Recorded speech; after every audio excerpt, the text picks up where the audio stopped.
Price lord. ಕರ್ತನಾದ ಯೇಸು ನಾಮದಲ್ಲಿ ಪುನರಾವರ್ತಿ ನಿಮ್ಮೆಲ್ಲರನ್ನ ದೇವರ ವಾಕ್ಯ ಧ್ಯಾನಕ್ಕೋಸ್ಕರ ಸ್ವಾಗತವನ್ನು ಮಾಡುವಂಥವರಾಗಿದ್ದೇವೆ. ಪ್ರಿಯ ಸಹೋದರ ಸಹೋದರಿಯರೇ, ಈ ದಿನದ ವಾಕ್ಯ ಧ್ಯಾನಕ್ಕಾಗಿ ನಮಗೆ ದೇವರು ಯಾಕೆ ಬೇಕು, ದೇವರು ನಮಗೆ ಏಕೆ ಬೇಕು, ವೈ ವಿ ನೀಡ್ ಗಾಡ್, ಯಾಕೆ ನಮಗೆ ದೇವರು ಬೇಕು ಅಂತೇಳಿ ದೇವರ ವಾಕ್ಯದ ಆಧಾರದಲ್ಲಿ ನಾವು ಧ್ಯಾನ ಮಾಡೋದಕ್ಕೆ ಹೋಗೋಣ. ಅದಕ್ಕಿಂತ ಮುಂಚೆ ನಮ್ಮ ಚಾನಲ್ನ ಇನ್ನೂ ಯಾರೆಲ್ಲ ಸಬ್ಸ್ಕ್ರೈಬ್ ಮಾಡ್ಕೊಂಡಿಲ್ಲ ಅವರೆಲ್ಲ ಸಬ್ಸ್ಕ್ರೈಬ್ ಮಾಡ್ಕೊಳ್ಳಿ ಅಂತ ಕೇಳ್ಕೊಳ್ತಾ ಇದ್ದೇವೆ. ಯಾಕಂತ ಹೇಳಿದ್ರೆ ಬರುವಂಥ ಸಂದೇಶಗಳ ಅಪ್ಡೇಟ್ಗಳು ನಿಮಗೆ ದೊರೆಯುವಂಥದ್ದಾಗಿದೆ. ಈ ಹಿಂದೆ ನಾವು ಮಾಡಿದಂಥ ಎಲ್ಲ ಸಂದೇಶಗಳನ್ನು ಅದರ ಲಿಂಕ್ಗಳನ್ನು ನಾವು ಡಿಸ್ಕ್ರಿಪ್ಷನ್ ಬಾಕ್ಸಲ್ಲಿ ಹಾಕಿರ್ತೇವೆ. ನೀವು ಲಿಂಕ್ಗಳನ್ನು ಕ್ಲಿಕ್ ಮಾಡೋದ ಮುಖಾಂತರವಾಗಿ ನೇರವಾಗಿ ನೀವು ಸಂದೇಶಗಳನ್ನು ಕೇಳಬಹುದಾಗಿದೆ. ಪಾಪವನ್ನು ಕುರಿತು, ಪರಿಶುದ್ಧತೆಯನ್ನು ಕುರಿತು, ಯಾವ ರೀತಿಯಾಗಿ ದೇವರ ಚಿತ್ತವನ್ನು ಕಂಡುಕೊಳ್ಳುವಂಥದ್ದು, ಯಾವ ರೀತಿಯಾಗಿ ನಾವು ಪ್ರಾರ್ಥನೆ ಮಾಡಬೇಕು, ಯಾವ ರೀತಿಯಾಗಿ ಪರಿಶುದ್ಧವಾಗಿ ಜೀವಿಸಬೇಕು ಅಂಥೇಳಿ, ಯಾವ ರೀತಿಯಾಗಿ ನಾವು ಸಮಯವನ್ನು ಅಮೂಲ್ಯವಾಗಿ ಉಪಯೋಗ ಮಾಡಿಕೊಳ್ಬೇಕು, ಟೈಮ್ ಅನ್ನೋದ್ರ ಬಗ್ಗೆ ಮಾತನಾಡಿದ್ದೇವೆ. ಈ ರೀತಿಯಾಗಿ 100 ವಿಡಿಯೋಗಳನ್ನು ನಾವು ಅಪ್ಲೋಡ್ ಮಾಡಿರ್ತೇವೆ. ಖಂಡಿತವಾಗಿ ನಿಮಗೆ ಆತ್ಮಿಕವಾಗಿ ಬಹಳ ಉಪಯೋಗವಾಗುವಂಥದ್ದಾಗಿದೆ. ನಾವು ಸಂದೇಶವನ್ನು ಮುಂದುವರಿಸಲು ಬಯಸುವಂಥವರಾಗಿದ್ದೇವೆ. ಜನಗಳು ಸಾಮಾನ್ಯವಾಗಿ ಎಲ್ಲ ಜನಗಳು ಅವರ ಮಾನಸಿಕ ಸ್ಥಿತಿ ಯಾವ ರೀತಿಯಾಗಿರುತ್ತೆ ಅಂತ ನೋಡುವಾಗ, ಮಾನಸಿಕ ತಜ್ಞರು ಹೇಳುವಂಥದ್ದು, ಮಾನಸಿಕ ಆರೋಗ್ಯವನ್ನು ಸಾಮಾನ್ಯವಾಗಿ ಮಾನಸಿಕ ತಜ್ಞರು ಏನು ಹೇಳ್ತಾರೆ ಅಂತ ಹೇಳಿದ್ರೆ, ಜನರು ನಿಜವಾಗಿ ಸಂತೋಷವಾಗಿರಬೇಕು ಅಂತ ಹೇಳಿದ್ರೆ ಆಧ್ಯಾತ್ಮಿಕ ಮೌಲ್ಯಗಳು ಅಂದರೆ ಸ್ಪಿರಿಚುವಲ್ ವ್ಯಾಲ್ಯೂಸ್ಗಳು ಮುಖ್ಯ ಅಗತ್ಯ ಅಂತೇಳಿ ಇದನ್ನು ಮಾನಸಿಕ ಆರೋಗ್ಯ ತಜ್ಞರೇ ಹೇಳುವಂಥದ್ದು. ಸೊ ಜನರು ಯಾವುದೋ ಒಂದು ವಿಷಯಕ್ಕೆ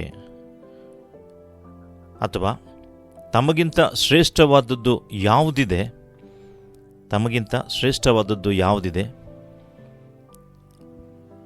ಅದಕ್ಕೆ ಸೇವೆಯನ್ನು ಸಲ್ಲಿಸಲು ಬಯಸ್ತಾರೆ. ಸರ್ವ್ ಮಾಡೋದಕ್ಕೆ ಬಯಸ್ತಾರೆ. ನೋಡಿ, ಕೆಲವ್ರು ಏನು ಮಾಡ್ತಾರೆ ಅಂತ ಹೇಳಿದ್ರೆ, ಮ್ಯೂಸಿಕ್ ಬಾರಿಸೋದಿರ್ಬೋದು, ಮ್ಯೂಸಿಕ್ ಇನ್ಸ್ಟ್ರೂಮೆಂಟ್ಸ್ಗಳನ್ನ ಬಾರಿಸೋದಿರ್ಬೋದು, ಕೆಲವರು ಹಾಡನ್ನು ಹಾಡುವಂಥ ಹಾಡುಗಳ ಮುಖಾಂತರವಾಗಿರ್ಬೋದು, ಕೆಲವರು ಸಂಶೋಧನೆಗಳ ಮುಖಾಂತರವಾಗಿರ್ಬೋದು, ಕೆಲವರು ಕ್ರೀಡೆಗಳಲ್ಲಿರ್ಬೋದು. ಈ ರೀತಿಯಾಗಿ ಅನೇಕ ಸಂಗತಿಗಳಲ್ಲಿ ಏನು ಮಾಡ್ತಾರೆ ಅಂತ ಹೇಳಿದ್ರೆ, ಅದಕ್ಕೆ ನಾವು ಸೇವೆ ಸಲ್ಲಿಸ್ತೀವಿ, ಇಲ್ಲ ಅಂತ ಹೇಳಿದ್ರೆ ಅದು ನಮಗೆ ಸಂತೋಷವನ್ನುಂಟು ಮಾಡುತ್ತೆ, ಅದರ ನಾವು ಜೀವನ ತೃಪ್ತಿಯನ್ನು ಕಂಡುಕೊಳ್ತೀವಿ ಅಂಥೇಳಿ ಅವರು ಹೋಗೋದುಂಟು. ಅದರ ಬಗ್ಗೆ ಇನ್ನೂ ಹೆಚ್ಚಾದ ಆಳವಾದ ಅನ್ವೇಷಣೆ ಮಾಡ್ತಾರೆ, ಅದನ್ನು ಡೀಪಾಗಿ ಸ್ಟಡಿ ಮಾಡ್ತಾರೆ, ಡೀಪಾಗಿ ಅದರಲ್ಲಿ ಇನ್ವಾಲ್ವ್ ಆಗೋದಕ್ಕೆ ಬಯಸ್ತಾರೆ. ಅವರು ಎಷ್ಟೇ ಇನ್ವಾಲ್ವ್ ಆದ್ರೂ, ಏನೇ ಮಾಡ್ತು ಅಂತ ಹೇಳಿದ್ರೂ ಅವ್ರಿಗೆ ಒಂದು ಶಾಶ್ವತವಾದಂಥ ತೃಪ್ತಿ, ಅಂದರೆ ಅವರು ಮಾಡುವಂಥ ಕಾರ್ಯಗಳು ಕೆಲವು ವರ್ಷಗಳಿರ್ಬೋದು, ಕೆಲವು ಅಚೀವ್ಮೆಂಟ್ಸ್ ಸಹ ಅವ್ರು ಮಾಡ್ಬೋದು. ಆದರೂ ಸಹ ಅವ್ರಿಗೊಂದು ಆಳವಾದಂಥ ಒಂದು ಶಾಶ್ವತವಾದಂಥ ತೃಪ್ತಿ ಅವರು ಕಂಡುಕೊಳ್ಳೋದಕ್ಕಾಗೋದಿಲ್ಲ, ಇಲ್ಲ ಕಂಡುಕೊಂಡಿರೋದಿಲ್ಲ. ಏನೋ ಒಂದು ಲ್ಯಾಕಿಂಗ್ ಇದೆ ನನ್ನ ಜೀವಿತದಲ್ಲಿ, ಏನೋ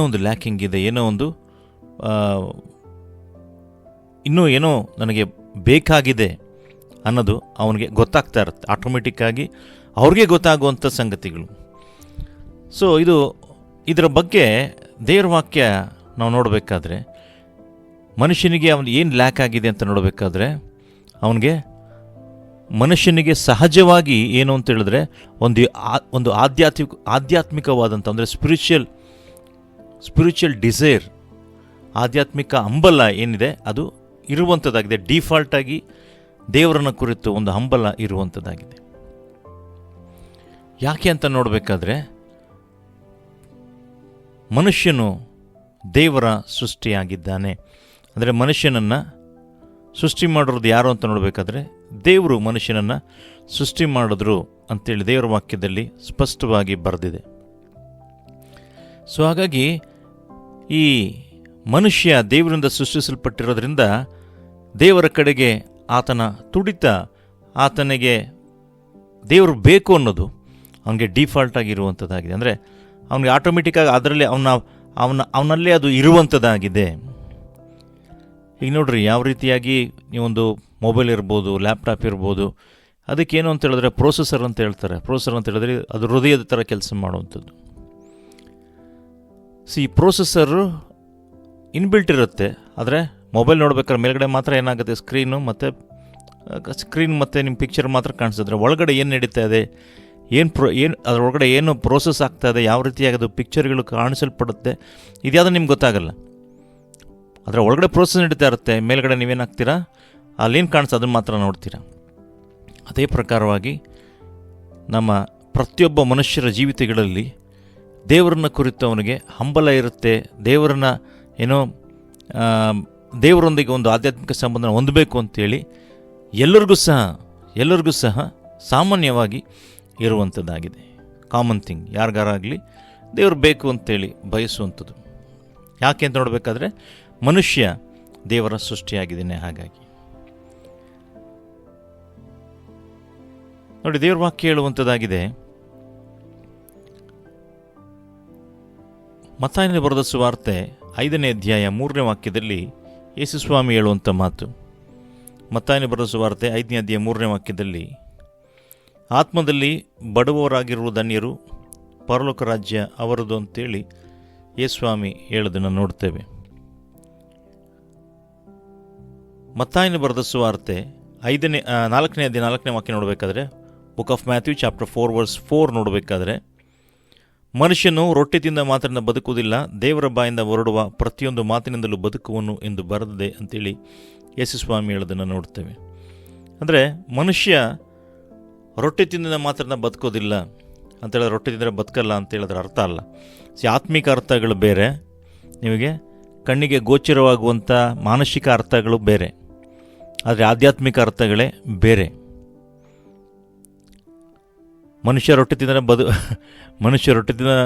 ತಿಂದ ಮಾತ್ರದಿಂದಲ್ಲ, ಮನುಷ್ಯ ರೊಟ್ಟಿಯಿಂದ ಮಾತ್ರ ಬದುಕೋದಿಲ್ಲ, ದೇವರ ಬಾಯಿಂದ ಹೊರಡುವ ಪ್ರತಿಯೊಂದು ಮಾತಿನ ಬದುಕುವನು ಅಂತೇಳಿ ಸ್ವಾಮಿ ಹೇಳಿರುವಂಥ ಅರ್ಥ ಏನು ಅಂತ ಹೇಳಿದ್ರೆ, ಮನುಷ್ಯ ರೊಟ್ಟಿ ತಿಂದರೆ ಅವನು ಏನಾಗ್ತಾನೆ, ಅವನು ಶರೀರವಾಗಿ ಬದುಕ್ಬೋದು. ಇಲ್ಲಿ ಯೇಸು ಸ್ವಾಮಿ ಹೇಳಿರುವಂಥ ಮಾತು ಅವನ ಆತ್ಮವನ್ನು ಕುರಿತು. ಶರೀರಕ್ಕೆ ಯಾವ ರೀತಿಯಾಗಿ ನೀವು ಆಹಾರವನ್ನು ಕೊಡ್ತೀರಾ, ಅದೇ ಪ್ರಕಾರವಾಗಿ ನೀವು ಆತ್ಮಕ್ಕೂ ಸಹ ಬೇಕಾದ ಆಹಾರವನ್ನು ಕೊಡಬೇಕು. ಅಂದರೆ ಆತ್ಮ, ಮನುಷ್ಯ ದೇಹ, ಆತ್ಮ, ಪ್ರಾಣ ಈ 3 ಸಂಗತಿಗಳಿಂದ ಉಂಟಾಗಿದೆ. ಹಾಗಾದರೆ ಈ ದೇಹಕ್ಕೆ ಏನಿದೆ ಆಹಾರ ಕೊಡಬೇಕಾದ್ರೆ ನೀನು ಆತ್ಮಕ್ಕೆ ಬೇಕಾದಂಥ ಆಹಾರವನ್ನು ಕೊಡಬೇಕಲ್ಲ. ಯಾಕಂತ ಹೇಳಿದ್ರೆ ಈ ಆತ್ಮ ಏನಾಗಿದೆ, ದೇವರಿಂದ ದೊರಕಿರುವಂಥದ್ದು, ದೇವ್ರ ಸೃಷ್ಟಿ ಮಾಡಿರುವಂಥದ್ದು. ಹಾಗಾಗಿ ಈ ಆತ್ಮಕ್ಕೆ ಬೇಕಾದಂಥ ಆಹಾರ ಎಲ್ಲಿ ಸಿಗುತ್ತೆ ಅಂತ ನೋಡಬೇಕಾದ್ರೆ ಅದು ದೇವರ ಮಾತುಗಳಿಂದ ಸಿಗುವಂಥದ್ದಾಗಿದೆ. ಅಂದರೆ ದೇವರ ಇನ್ಸ್ಟ್ರಕ್ಷನ್ಸಿಂದ ಅದು ಸಿಗುವಂಥದ್ದಾಗಿದೆ, ದೇವರ ಗೈಡೆನ್ಸಿಂದ ಸಿಗುವಂಥದ್ದಾಗಿದೆ. ಹಾಗಾಗಿ ಒಬ್ಬ ಮನುಷ್ಯ ಜೀವಿಸಬೇಕು ಅಂತೇಳಿದ್ರೆ, ಸಂತೋಷಕರಾಗಿ ಜೀವಿಸಬೇಕು, ಇಲ್ಲ ಅವನ ಜೀವಿತದಲ್ಲಿರುವಂಥ ಸಮಸ್ಯೆಗಳಿಗೆ ಉತ್ತರ ಕಂಡುಕೊಳ್ಬೇಕು, ಇಲ್ಲ ಯಾವ ರೀತಿಯಾಗಿ ಅದನ್ನು ಜೀವಿಸಬೇಕು, ಒಂದು ತೃಪ್ತಿಕರವಾದಂಥ ಅವನ ಜೀವಿತವನ್ನು ಮಾಡಬೇಕು ಅಂತಿತ್ತು ಅಂತ ಹೇಳಿದ್ರೆ, ಅವನು ಖಂಡಿತವಾಗಿ ದೇವರ ಮಾತುಗಳು, ದೇವರ ಆಲೋಚನೆಗಳು, ಸೂಚನೆಗಳು ತಿಳ್ಕೊಳ್ಳೋದು ಬಹಳ ಬಹಳ ಮುಖ್ಯ. ಯಾಕಂತ ಹೇಳಿದ್ರೆ ಒಂದು ಗೈಡೆನ್ಸ್ ಪ್ರತಿಯೊಬ್ಬ ಮನುಷ್ಯನಿಗೂ ಸಹ ಬೇಕಾಗಿದೆ. ಒಂದು ನಿರ್ದರ್ಶನ ಯಾವ ರೀತಿಯಾಗಿರಬೇಕು, ಏನು ಮಾಡಬೇಕಾಗಿದೆ, ಹೇಗಿರಬೇಕು ಅಂತೇಳಿ ಅವನು ಕಂಡುಕೊಳ್ಳೋದು ಬಹಳ ಮುಖ್ಯ. ಇಲ್ಲ ಅಂತಿತ್ತು ಅಂತ ಹೇಳಿದ್ರೆ ಏನಾಗುತ್ತೆ, ಅವನು ಕುದುರೆ ರೀತಿಯಲ್ಲಿ, ಮೈದಾನದ ರೀತಿಯಲ್ಲಿ, ಕುದುರೆ ಏನಾಗುತ್ತೆ ಅಂತ ಹೇಳಿದ್ರೆ ಅದಕ್ಕೆ ಒಂದು ಡೈರೆಕ್ಷನ್ಸ್ ಕೊಡೋರಿಲ್ಲ ಅಂತಿತ್ತು ಅಂತ ಹೇಳಿದ್ರೆ ಏನು ಮಾಡುತ್ತೆ, ಅದು ಆ ಕಡೆ ಈ ಕಡೆ ಸುಮ್ಮನೆ ಎಲ್ದಾಡುತ್ತೆ, ಆ ಕಡೆ ಹೋಗುತ್ತೆ, ಈ ಕಡೆ ಹೋಗುತ್ತೆ, ಎಲ್ಲೆಲ್ಲ ಓಡಾಡುತ್ತೆ. ಅದಕ್ಕೆ ಮನಸ್ಸಿಗೆ ಬಂದಾಗ ಓಡಾಡುತ್ತೆ. ಆದರೆ ಒಂದು ಡೈರೆಕ್ಷನ್ನ ಕೊಡಬೇಕಾದ್ರೆ ಅದರ ಮೇಲೆ ಅದನ್ನು ಯಾರು ನಡೆಸೋರಿತ್ತು ಅಂತ ಹೇಳಿದ್ರೆ ಅದು ಒಂದು ಸರಿಯಾದ ಮಾರ್ಗದಲ್ಲಿ ಹೋಗುತ್ತೆ. ಅದೇ ಪ್ರಕಾರವಾಗಿ ನಮ್ಮ ಜೀವಿತಗಳಲ್ಲಿ ಇರುವಂಥ ಸಂಬಂಧಗಳ ವಿಷಯಗಳಿರ್ಬೋದು, ಪ್ರೀತಿಯ ವಿಷಯ ಇರ್ಬೋದು, ಕುಟುಂಬದ ಜೀವಿತ ವಿಷಯ ಇರ್ಬೋದು, ನಮ್ಮ ಹೋರಾಟಗಳ ವಿಷಯಗಳಿರ್ಬೋದು, ಮತ್ತು ಸನ್ನಿವೇಶಗಳನ್ನು ಯಾವ ರೀತಿಯಾಗಿ ನಾವು ಹ್ಯಾಂಡಲ್ ಮಾಡಬೇಕಾಗಿದೆ, ಸನ್ನಿವೇಶಗಳನ್ನು ನಾವು ಯಾವ ರೀತಿಯಾಗಿ ಎದುರಿಸಬೇಕಾಗಿದೆ, ಯವನಸ್ಥರನ್ನು ಕುರಿತು, ಮಕ್ಕಳನ್ನು ಕುರಿತು, ಕುಟುಂಬವನ್ನು ಕುರಿತು, ಈ ರೀತಿಯಾಗಿ ನಮ್ಮ ಕೆಲಸ ಕಾರ್ಯಗಳನ್ನು ಕುರಿತು ಈ ರೀತಿಯೆಲ್ಲ ಯಾವುದೇ ಸಂಗತಿಗಳನ್ನು ಮಾಡಬೇಕು ಅಂತ ಹೇಳಿದ್ರೆ ಒಂದು ಗೈಡೆನ್ಸ್ ಏನಿದೆ ಅದು ದೇವರಿಂದ ದೊರಕುವಂಥದ್ದಾಗಿದೆ. ನೋಡಿರಿ, ಫಾರ್ ಎಕ್ಸಾಂಪಲ್ ಏನು ಅಂತ ಹೇಳಿದ್ರೆ, ಈಗ ನೀವೊಂದು ಮೊಬೈಲ್ ತೊಗೊಳ್ತೀರಾ, ಇಲ್ಲ ಅಂತ ಹೇಳಿದ್ರೆ ಮನೆಗೊಂದು ಟಿ ವಿ ತೊಗೊಳ್ತೀರಾ, ವಾಷಿಂಗ್ ಮೆಷಿನ್ ತೊಗೊಳ್ತೀರಾ. ಅದನ್ನು ತೊಗೊಂಡಾಗ ಏನಾಗುತ್ತೆ ಅಂತ ಹೇಳಿದ್ರೆ ನಿಮಗೆ ಒಂದು ಮ್ಯಾನ್ಯುಯಲ್ ಅಂತ ಕೊಡ್ತಾರೆ. ಮ್ಯಾನ್ಯುಯಲ್ ಅಂತ ಹೇಳಬೇಕಾದ್ರೆ ಅದನ್ನು ನೋಡಿದಾಗ ಓದಿದಾಗ ಏನಾಗುತ್ತೆ ಅಂತ ಹೇಳಿದ್ರೆ ಅದನ್ನು ಯಾವ ರೀತಿಯಾಗಿ ಆಪ್ರೇಟ್ ಮಾಡಬೇಕಾಗಿದೆ, ಏನಾರು ಸಮಸ್ಯೆಗಳು ಬಂದಾಗ ಯಾವ ರೀತಿಯಾಗಿ ಅದನ್ನು ನೀವು ಚೆಕ್ ಮಾಡ್ಕೊಳ್ಬೋದು, ಯಾವ ರೀತಿಯಾಗಿ ಒಂದು ವೇಳೆ ನೀವೇ ಅದನ್ನು ಸರಿಪಡಿಸ್ಕೊಳ್ಬೋದು, ಈ ರೀತಿಯಾಗಿ ಇನ್ಸ್ಟ್ರಕ್ಷನ್ಸ್ಗಳನ್ನ ಕೊಡಲ್ಪಟ್ಟಿರುತ್ತೆ. ಯಾಕಂತ ಹೇಳಿದ್ರೆ ಇನ್ಸ್ಟ್ರಕ್ಷನ್ ಗೊತ್ತಿಲ್ಲ ಅಂತಿತ್ತು ಅಂತ ಹೇಳಿದ್ರೆ, ಯಾವ ರೀತಿಯಾಗಿ ಅದನ್ನು ಆಪ್ರೇಟ್ ಮಾಡಬೇಕು ಅಂತೇಳಿ ಗೊತ್ತಿಲ್ಲ ಅಂತಿತ್ತು ಅಂತ ಹೇಳಿದ್ರೆ ನೀವು ಆಪ್ರೇಟ್ ಮಾಡೋದಕ್ಕೆ ಕಷ್ಟ ಆಗುತ್ತೆ. ಹಾಗಾಗಿ ನಿಮಗೆ ಆ ಮ್ಯಾನ್ಯುಯಲ್ನ ಕೊಟ್ಟಿರ್ತಾರೆ. ಅದೇ ಪ್ರಕಾರವಾಗಿ ದೇವರು ಸಹ ಒಬ್ಬ ಮನುಷ್ಯನ ಜೀವಿತಕ್ಕೆ ಒಂದು ಮ್ಯಾನ್ಯುಯಲ್ ಅಂತೇಳಿ ದೇವರ ವಾಕ್ಯಗಳನ್ನು ಕೊಟ್ಟಿದ್ದಾರೆ. ಅದಕ್ಕೋಸ್ಕರನೇ ದೇವರು ಬೇಕು. ದೇವರಿಲ್ಲ ಅಂತಿತ್ತು ಅಂತ ಹೇಳಿದ್ರೆ ಏನಾಗುತ್ತೆ ಅಂತ ಹೇಳಿದ್ರೆ ಅವರ ಸನ್ನಿವೇಶಗಳನ್ನು ಅವರು ಹ್ಯಾಂಡಲ್ ಮಾಡೋದಕ್ಕಾಗಲ್ಲ, ಅಂದರೆ ಆ ಪರಿಸ್ಥಿತಿಗಳನ್ನು ಅವ್ರು ಎದುರಿಸೋದಕ್ಕಾಗಲ್ಲ. ಅದಕ್ಕೋಸ್ಕರನೇ ಅನೇಕರು ತುಂಬ ಸಣ್ಣ ವಯಸ್ಸಲ್ಲಿ ನಾವು ನೋಡ್ತಾ ಇದ್ದೇವೆ, ಇನ್ನು ಆತ್ಮಹತ್ಯೆಗೆ ಒಳಗಾಗುವಂಥದ್ದು, ಡಿಪ್ರೆಷನ್ಗೆ ಹೋಗುವಂಥದ್ದು, ಸಣ್ಣ ವಯಸ್ಸುಗಳಿಗೆ ಸಣ್ಣ ವಿಷಯಗಳಿಗೆ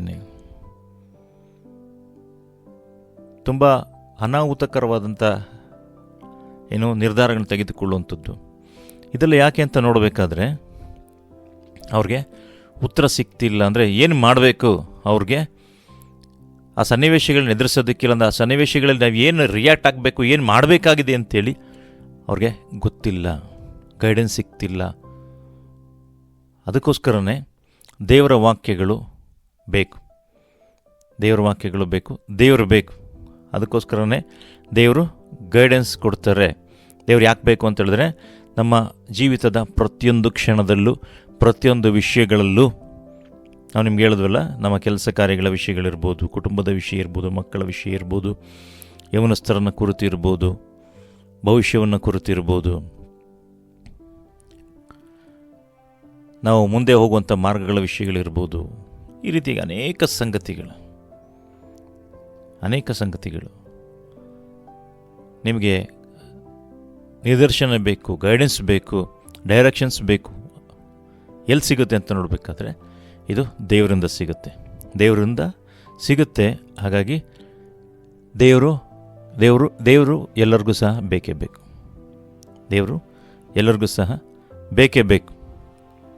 ನೋಡ್ರಿ, ದೇವ್ರ ವಾಕ್ಯದಲ್ಲಿ ಬರೆದಿದೆ, ಯೆಶಾಯನ ಪುರಾಣ ಗ್ರಂಥ 48ನೇ ಅಧ್ಯಾಯ, ಬುಕ್ ಆಫ್ ಐಸಾಯ,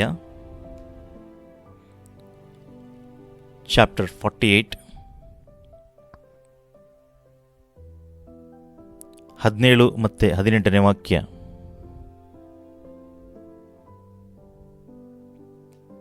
ದೇವ್ರ ವಾಕ್ಯದಲ್ಲಿ ಬರೆದಿದೆ, ನಿನ್ನ ವಿಮೋಚಕನೂ ಇಸ್ರಾಯೇಲರ ಸದಮಲ್ಲ ಸ್ವಾಮಿಯೂ ಆದ ಯೆಹೋವನು ಹೀಗೆನ್ನುತ್ತಾನೆ, ನಾನೇ ನಿನ್ನ ದೇವರಾದ ಯೆಹೋವನು, ನಿನಗೆ ವೃದ್ಧಿ ಮಾರ್ಗವನ್ನು ಬೋಧಿಸಿ ನೀನು ನಡೆಯಬೇಕಾದ ದಾರಿಯಲ್ಲಿ ನಿನ್ನನ್ನು ನಡೆಸುವವನಾಗಿದ್ದೇನೆ. ನೀನು ನನ್ನ ಆಜ್ಞೆಗಳನ್ನು ಕೇಳಿದರೆ ಎಷ್ಟೋ ಚೆನ್ನಾಗಿತ್ತು. ನಿನ್ನ ಸುಖವು ದೊಡ್ಡ ನದಿಯಂತೆಯೂ ನಿನ್ನ ಕ್ಷೇಮವು ಸಮುದ್ರದ ಅಲೆಗಳ ಹಾಗೂ ಇರುತ್ತಿದ್ದವು. ದೇವರ ವಾಕ್ಯದಲ್ಲಿ ಹೇಳ್ತಾ ಇದೆ ಸ್ಪಷ್ಟವಾಗಿ, ನೀನು ನನ್ನ ಆಜ್ಞೆಗಳನ್ನು ಕೇಳಿದರೆ ಎಷ್ಟೋ ಚೆನ್ನಾಗಿತ್ತು. ಅಂದರೆ ದೇವ್ರೇನು ಹೇಳ್ತಾರೋ ಅದನ್ನು ಕೇಳಬೇಕಾಗಿತ್ತು ನೀನು. ಅದಕ್ಕೆ ನಿಮ್ಮ ಡಿಸಿಷನ್ಗಳು ತೆಗೆದುಕೊಳ್ಳೋಕ್ಕಿಂತ ಮುಂಚೆ, ನಿಮ್ಮ ನಿರ್ಧಾರಗಳು ತೆಗೆದುಕೊಳ್ಳೋಕ್ಕಿಂತ ಮುಂಚೆ ದೇವರನ್ನ ಕೇಳ್ರಿ. ದೇವ್ರು ನಿಮಗೆ ಹೇಳ್ತಾರೆ. ಅದಕ್ಕೆ ದೇವ್ರು ನಿಮ್ಮ ಎಲ್ಲ ಸನ್ನಿವೇಶಗಳಲ್ಲಿ ದೇವರು ಬೇಕು. ಯಾಕೆ ಬೇಕು ಅಂದರೆ ದೇವರು ನಿಮ್ಮ ಸನ್ನಿವೇಶ ನೀವು ಹ್ಯಾಂಡಲ್ ಮಾಡೋದಕ್ಕಾಗಲ್ಲ. ಬಿಹೈಂಡ್ ಯುವರ್ ಲಿಮಿಟ್, ನಿಮ್ಮ ಸಾಮರ್ಥ್ಯದಿಂದಾಗಲಿ, ನಿಮ್ಮ ಜ್ಞಾನದಿಂದಾಗಲಿ, ನಿಮ್ಮ ಸ್ವಬಲ, ಸ್ವಶಕ್ತಿ, ಸ್ವಸಾಮರ್ಥ್ಯ, ಇದರಿಂದ ನಿಮ್ಮ ಸನ್ನಿವೇಶಗಳನ್ನ ನೀವು ಹ್ಯಾಂಡಲ್ ಮಾಡೋದಕ್ಕಾಗಲ್ಲ. ನೀವು ದುಡ್ಡಿತ್ತು ಅಂತ ಹೇಳಿದ್ರೆ ನೀವು ಸನ್ನಿವೇಶಗಳನ್ನು ಹ್ಯಾಂಡಲ್ ಮಾಡೋದಕ್ಕಾಗಲ್ಲ. ಆದರೆ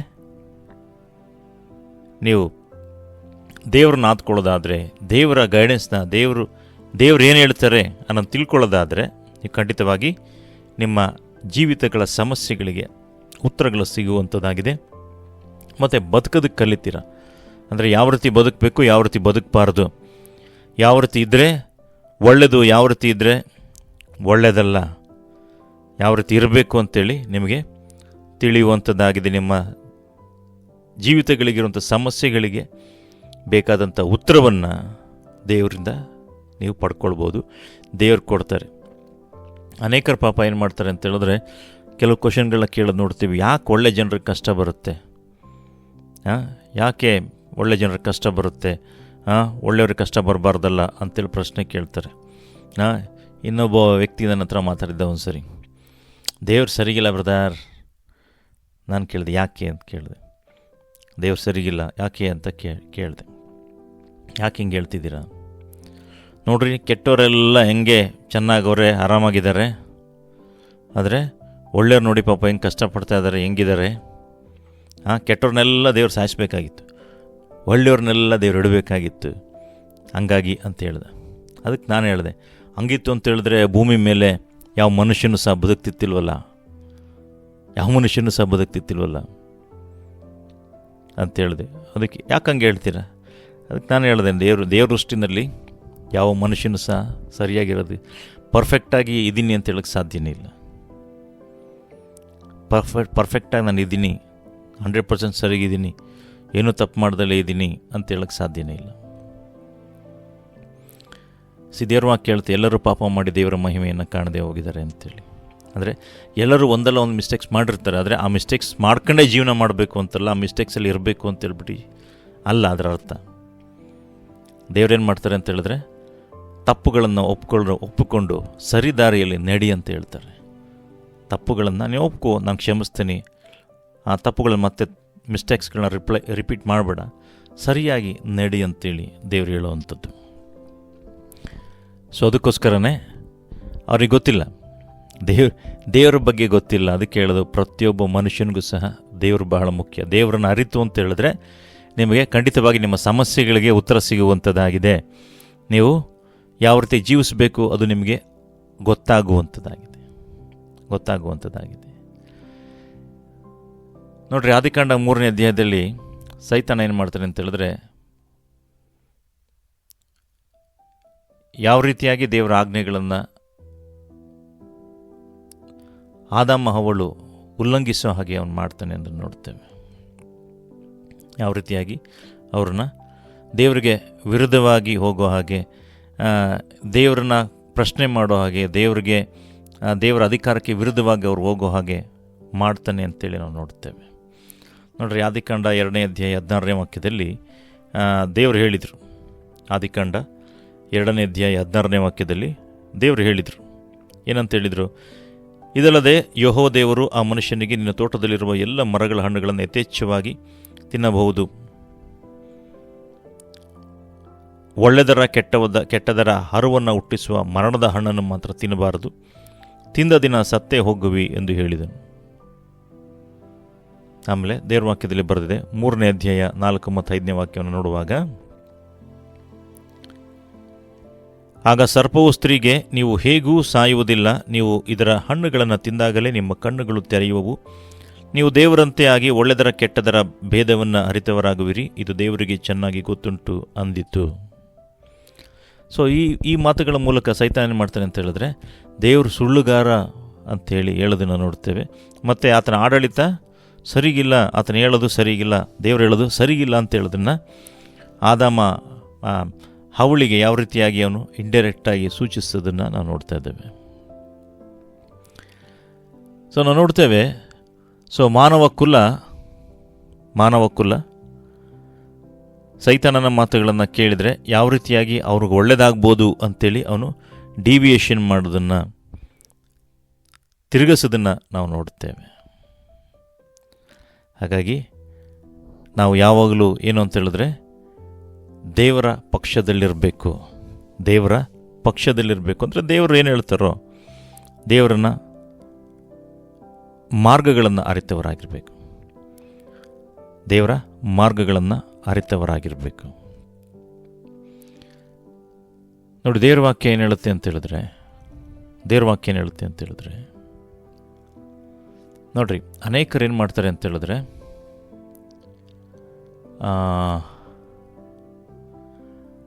ನೋಡಿ, ಪ್ರಸಂಗಿಗಳ ಪುಸ್ತಕ 8ನೇ ಅಧ್ಯಾಯ 9ನೇ ವಾಕ್ಯವನ್ನು ನೋಡುವಾಗ, ಪ್ರಸಂಗಿಗಳ ಪುಸ್ತಕ 8ನೇ ಅಧ್ಯಾಯ 9ನೇ ವಾಕ್ಯವನ್ನು ನೋಡುವಾಗ ದೇವರ ವಾಕ್ಯದಲ್ಲಿ ಬರೆದಿದೆ, ಒಬ್ಬನು ಮತ್ತೊಬ್ಬನ ಮೇಲೆ ಅಧಿಕಾರ ನಡೆಸಿ ಅವನಿಗೆ ಹಾನಿಯನ್ನುಂಟು ಮಾಡುವ ಈ ಕಾಲದಲ್ಲಿ ಇದನ್ನೆಲ್ಲ ನೋಡ್ರಿ, ಲೋಕದಲ್ಲಿ ನಡೆಯುವ ಸಕಲ ಕಾರ್ಯಗಳನ್ನು ಪರಿಶೀಲಿಸಿದ್ದೇನೆ ಅಂತೇಳಿ ದೇವರು ಆಗಲೇ ಹೇಳೋದನ್ನು ನೋಡ್ತೇವೆ.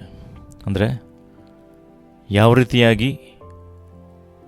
ರೀತಿಯಾಗಿ ಮನುಷ್ಯನ ಮೇಲೆ ಅಧಿಕಾರ ಚಲಾಯಿಸಿ ಅವನಿಗೆ ಹಾನಿಯನ್ನುಂಟು ಮಾಡಿದ್ದಾನೆ ಅಂತೇಳಿ ಹೇಳೋದನ್ನು ನೋಡ್ತೇವೆ. ಅಂದರೆ ದೇವರನ್ನ ಬಿಟ್ಟಿದ್ದಾರೆ. ಅಂದರೆ ದೇವರು ಏನು ಹೇಳ್ತಾರೆ ಅದನ್ನು ಬಿಟ್ಟಿದ್ದಾರೆ. ಆದರೆ ತಮ್ಮನ್ನು ತಾವು ಆಳ್ವಿಕೆ ಮಾಡ್ಕೊಳ್ಳೋದಕ್ಕೆ ಮತ್ತು ತಮ್ಮ ಆಲೋಚನೆಗಳೇ ಸರಿಯಾಗಿದೆ ಅಂತೇಳಿ ತಿಳ್ಕೊಂಡು, ಅಂದರೆ ನಾನು ಮಾಡ್ತಿರೋದೆಲ್ಲ ಸರಿ ಅಂತೇಳಿ ತಿಳ್ಕೊಂಡು ಈ ರೀತಿಯಾಗಿ ಏನು ಮಾಡಿದ್ದಾರೆ ಅಂತೇಳಿದ್ರೆ ಅವರು ತಮ್ಮ ಜೀವಿತಗಳನ್ನು ಏನು ಮಾಡಿದ್ದಾರೆ ಅಂತೇಳಿದ್ರೆ ನಾಶನಕ್ಕೆ ಕೊಂಡೊಯ್ದಿದ್ದಾರೆ. ಸೊ ಹಾಗಾಗಿ ಅವರ ತೊಂದರೆಗಳನ್ನು ಅನುಭವಿಸುವಾಗ ಅವ್ರುಗಳಿಗೆ ಏನು ಉತ್ತರ ಕೊಡಬೇಕಾಗತ್ತಿಲ್ಲ, ಏನು ಮಾಡಬೇಕಾಗಿದೆ ಅಂತೇಳಿ ಅವ್ರಿಗೆ ಗೊತ್ತಾಗಲ್ಲ. ಸೊ ದೇವ್ರ ಕಡೆ ತಿರುಗಬೇಕು. ದೇವ್ರೇನು ಹೇಳ್ತಾ ಇದ್ದಾನೆ ಈ ವಿಷಯವಾಗಿ, ಈ ಸನ್ನಿವೇಶಕ್ಕೆ ದೇವ್ರೇನು ಹೇಳ್ತಾ ಇದ್ದಾನೆ ಅದು ಸಹ ಅವ್ರಿಗೆ ಗೊತ್ತಾಗೋದಿಲ್ಲ. ಅದಕ್ಕೋಸ್ಕರನೇ ಅವರು ರಿಯಾಕ್ಟ್ ಯಾವ ರೀತಿ ಮಾಡಬೇಕು ಅಂತಲೇ ಗೊತ್ತಾಗ್ದಲ್ಲೇ ತಮಗೆ ಇಷ್ಟ ಬಂದ ಹಾಗೆ ಅವರು ಜೀವಿಸೋದನ್ನು ನೋಡುತ್ತೇವೆ. ಇಷ್ಟ ಬಂದ ಕಾರಣಗಳನ್ನು ಹೇಳೋದನ್ನು ನೋಡುತ್ತೇವೆ. ನೋಡ್ರಿ, ಜನರ ಅನಾರೋಗ್ಯ ಇರ್ಬೋದು, ವೃದ್ಧಾಪ್ಯ ಇರ್ಬೋದು, ಮರಣದಿಂದ ಮುಕ್ತಿ ಪಡೆಯುವಂಥ ವಿಷಯಗಳಿರ್ಬೋದು, ಮತ್ತು ಯಾವ ರೀತಿಯಾಗಿ ಬದುಕಬೇಕು ಅನ್ನೋಂಥ ವಿಷಯ, ಯಾವ ರೀತಿ ಸಂತೋಷವಾಗಿರಬೇಕು ಅಂತೇಳಿ. ನೋಡ್ರಿ, ದೇವರು ಮನುಷ್ಯನ ಸೃಷ್ಟಿ ಮಾಡಿದ ಉದ್ದೇಶನೇ ಏನು ಅಂತ ಹೇಳಿದ್ರೆ, ನೋಡಿ ದೇವ್ರ ವಾಕ್ಯ ಹೇಳುತ್ತೆ, ಆದಿಕಾಂಡ 1ನೇ ಅಧ್ಯಾಯ 27ನೇ ವಾಕ್ಯದಲ್ಲಿ ನೋಡಬೇಕಾದ್ರೆ, ಹೀಗೆ ದೇವರು ಮನುಷ್ಯನನ್ನು ತನ್ನ ಸ್ವರೂಪದಲ್ಲಿ ಉಂಟು ಮಾಡಿದನು, ದೇವ ಸ್ವರೂಪದಲ್ಲಿ ಅವನನ್ನು ಉಂಟು ಮಾಡಿದನು, ಅವರನ್ನು ಗಂಡು ಹೆಣ್ಣಾಗಿ ನಿರ್ಮಿಸಿದನು ಅಂತೇಳಿ ದೇವ್ರ ವಾಕ್ಯದಲ್ಲಿ ಬರೆದಿರೋದನ್ನು ನೋಡ್ತೇವೆ. ಸೊ ದೇವರು ಮನುಷ್ಯನ ಸೃಷ್ಟಿ ಮಾಡಿದ ಆತನ ಉದ್ದೇಶವನ್ನು ಆತನು ಇನ್ನೂ ಮರ್ತಿಲ್ಲ. ನೋಡ್ರಿ, ಯೆಶಾಯನ ಗ್ರಂಥ 45ನೇ ಅಧ್ಯಾಯ, ಯೆಶಾಯನ ಗ್ರಂಥ 45ನೇ ಅಧ್ಯಾಯ 18ನೇ ವಾಕ್ಯವನ್ನು ನೋಡುವಾಗ ದೇವ್ರ ವಾಕ್ಯದಲ್ಲಿ ಬರೆದಿದೆ, ಆಕಾಶ ಮಂಡಲವನ್ನು ಸೃಷ್ಟಿಸಿದ ಯೆಹೋವನ ಮಾತನ್ನು ಕೇಳ್ರಿ. ಆತನೇ ದೇವರು ಭೂಲೋಕವನ್ನು ನಿರ್ಮಿಸಿ ರೂಪಿಸಿ ಸ್ಥಾಪಿಸಿದನು. ಅದನ್ನು ಶೂನ್ಯ ಸ್ಥಾನವಾಗಿರಲೆಂದು ಸೃಷ್ಟಿಸದೆ ಜನನಿವಾಸಕ್ಕಾಗಿಯೇ ರೂಪಿಸಿದನು. ಈತನು ಹೀಗೆನ್ನುತ್ತಾನೆ, ನಾನೇ ಯೆಹೋವನು, ಇನ್ನು ಯಾವನು ಅಲ್ಲ ಅಂತೇಳಿ ದೇವರ ವಾಕ್ಯದಲ್ಲಿ ಬರೆದಿರೋದನ್ನು ನೋಡ್ತೇವೆ. ಅದು ಮಾತ್ರವಲ್ಲ, ದೇವರು ತಾನು ಉದ್ದೇಶಿಸಿರುವುದನ್ನು ದೇವರು ತಾನು ಏನು ಉದ್ದೇಶ ಮಾಡಿದ್ದಾನೆ ಅದನ್ನು ನೆರವೇರಿಸಲು ಸಹ ದೇವರು ಬಯಸುವಂಥವನಾಗಿದ್ದಾನೆ, ನೆರವೇರಿಸುವಂಥವರಾಗಿದ್ದಾರೆ. ನೋಡ್ರಿ, ಯೆಶಾಯನ ಗ್ರಂಥ 55ನೇ ಅಧ್ಯಾಯ, ಬುಕ್ ಆಫ್ ಐಸಾಯ ಚಾಪ್ಟರ್ 55, 55ನೇ ಅಧ್ಯಾಯ 10 ಮತ್ತು 11ನೇ ವಾಕ್ಯವನ್ನು ನೋಡುವಾಗ ದೇವರ ವಾಕ್ಯದಲ್ಲಿ ಬರೆದಿದೆ, ಮಳೆಯು ಹಿಮವು ಆಕಾಶದಿಂದ ಬಿದ್ದು ಭೂಮಿಯನ್ನು ತೋಯಿಸಿ ಹಸಿರುಗೊಳಿಸಿ ಫಲಿಸುವಂತೆ ಮಾಡಿ ಬಿತ್ತುವನಿಗೆ ಬೀಜವನ್ನು ಉಣ್ಣುವನಿಗೆ ಆಹಾರವನ್ನು ಒದಗಿಸಿದ ಹೊರತು ಹೇಗೆ ಆಕಾಶಕ್ಕೆ ಸುಮ್ಮನೆ ಹಿಂದಿರುಗುವುದಿಲ್ಲವೋ ಹಾಗೆಯೇ ನನ್ನ ಬಾಯಿಂದ ಹೊರಟ ಮಾತು ನನ್ನ ಇಷ್ಟಾರ್ಥವನ್ನು ನೆರವೇರಿಸಿ ನಾನು ಉದ್ದೇಶಿಸುವುದನ್ನು ಕೈಗೂಡಿಸಿದ ಹೊರತು ನನ್ನ ಕಡೆಗೆ ವ್ಯರ್ಥವಾಗಿ ಹಿಂದಿರುಗುವುದಿಲ್ಲ ಅಂತೇಳಿ ದೇವರು ಹೇಳೋದನ್ನು ನೋಡ್ತೇವೆ. ಹಲ್ಲೆಲೂಯಾ. ಹಾಗಾಗಿ ದೇವರು ನಮಗೆ ವಾಗ್ದಾನ ಕೊಟ್ಟಿದ್ದಾರೆ.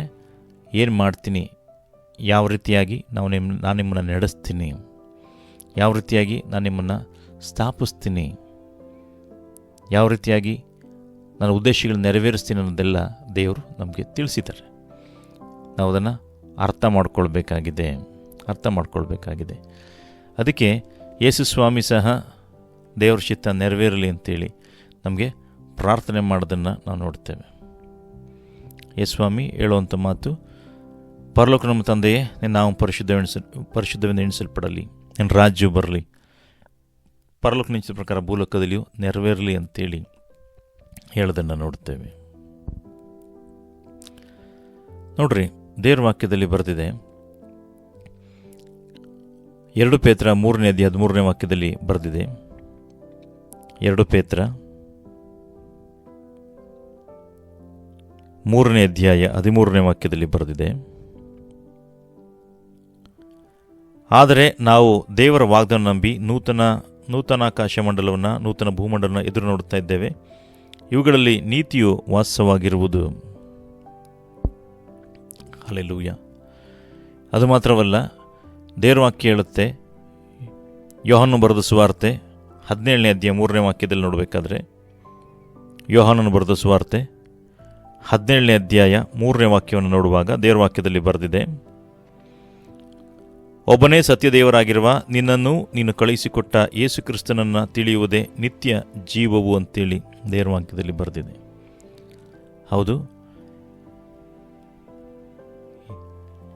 ಒಬ್ಬನೇ ಸತ್ಯದೇವರ ನಿನ್ನನ್ನು ನೀನು ಕಳುಹಿಸಿಕೊಟ್ಟ ಯೇಸು ಕ್ರಿಸ್ತನನ್ನು ತಿಳಿದುಕೊಳ್ಳುವುದೇ ನಿತ್ಯ ಜೀವ ಅಂತೇಳಿ ದೇವರು ವಾಗ್ದಾನ ಮಾಡ್ತಾ ಇದ್ದಾರೆ. ಸೊ ಈ ಲೋಕದಲ್ಲಿ ಅಂತ್ಯವಿಲ್ಲದ ಜೀವನವನ್ನು ಪಡೆಯೋದಕ್ಕೆ ನಾವು ಸಾಧ್ಯ ಇಲ್ಲ. ಅಂದರೆ ಈ ಲೋಕದಲ್ಲಿ ನಾವು ಬದುಕಿರಬೇಕಾದ್ರೆ ಎಷ್ಟು ವರ್ಷಗಳ ಕಾಲ ಬದುಕಬೇಕು ಅಂತೇಳಿ ದೇವ್ರ ಚಿತ್ತ ಇದೆಯೋ ಅಷ್ಟು ವರ್ಷಗಳು ಬದುಕ್ತಾನೆ. ಅದಾದ ನಂತರ ಅವನು ಇಲ್ಲಿರ್ತೀನಿ ಅಂತ ಹೇಳಿದ್ರೆ ಇಲ್ಲಿರೋದಕ್ಕೆ ಸಾಧ್ಯ ಇಲ್ಲ. ಇಲ್ಲಿರ್ತೀನಿ ಅಂತ ಹೇಳಿದ್ರೂ ಅವನಿರೋದಕ್ಕೆ ಸಾಧ್ಯ ಇಲ್ಲ. ನಮ್ಮ ಆತ್ಮ ರಕ್ಷಿಸಲ್ಪಡಬೇಕು. ನಮ್ಮ ಆತ್ಮ ರಕ್ಷಿಸಲ್ಪಡಬೇಕು ಅಂತಲೇ ಯೇಸು ಸ್ವಾಮಿ ಈ ಲೋಕಕ್ಕೆ ಬಂದವರಾಗಿದ್ದಾರೆ. ಆತ ನಂಬುವ ಒಬ್ಬರಾದರೂ ನಾಶವಾಗಬಾರ್ದು ಅಂತಲೇ ತಂದೆಯ ದೇವರು ಈ ಲೋಕದ ಮೇಲೆ ಎಷ್ಟೋ ಪ್ರೀತಿನಿಟ್ಟು ತನ್ನ ಒಬ್ಬನೇ ಮಗನಾದ ಯೇಸು ಕ್ರಿಸ್ತನನ್ನು ನಮಗೋಸ್ಕರ ನಿಮಗೋಸ್ಕರ ಕೊಟ್ಟರು ಅಂತೇಳಿ ದೇವರ ವಾಕ್ಯದಲ್ಲಿ ಸ್ಪಷ್ಟವಾಗಿ ಬರೆದಿರೋದನ್ನು ನೋಡ್ತೇವೆ. ನೋಡಿ, ಅಪೊಸ್ತಲ ಕೃತ್ಯಗಳು ನೋಡಬೇಕಾದ್ರೆ ಅಪೊಸ್ತಲ ಕೃತ್ಯಗಳು